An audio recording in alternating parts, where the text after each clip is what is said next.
అందరూ చూస్తున్నారా? అయితే మీరు విత్తనం దశలో ఉన్నారని అర్థం. ఇది మీకదే. వినండి. మనం ఏదైనా సాధించాలనుకున్నప్పుడు, మన దగ్గర ఏమీ లేనప్పుడు, ఈ లోకం మనల్ని చాలా తక్కువ చేసి చూస్తుంది. మనం ఇంకా మట్టిలో ఉన్న విత్తనం లాంటి వాళ్ళం. మొలక రాకముందే ఆ విత్తనాన్ని తినేయాలని చీమలు చూస్తాయి. అంటే మన ఆలోచన బయటికి రాకముందే దాన్ని తుంచేయాలని మన చుట్టూ ఉన్న చిన్న చిన్న మనుషులు ప్రయత్నిస్తారు. సరే, ఆ కష్టాలు తట్టుకుని చిన్న మొలకగా బయటపడ్డామా, అప్పుడు పక్షులు వస్తాయి. మన ఎదుగుదలని చూసి ఓర్వలేక నోటితో పొడిచే విమర్శకులు వీళ్ళు. ఇంకొంచెం ఎదిగి మొక్కగా మారామా, అప్పుడు గేదెలు వస్తాయి.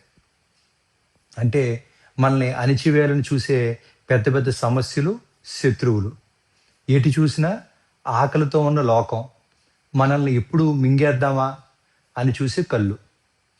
నేను ఎదగడం ఈ లోకానికి ఇష్టం లేదా అని మీకు అనిపించవచ్చు.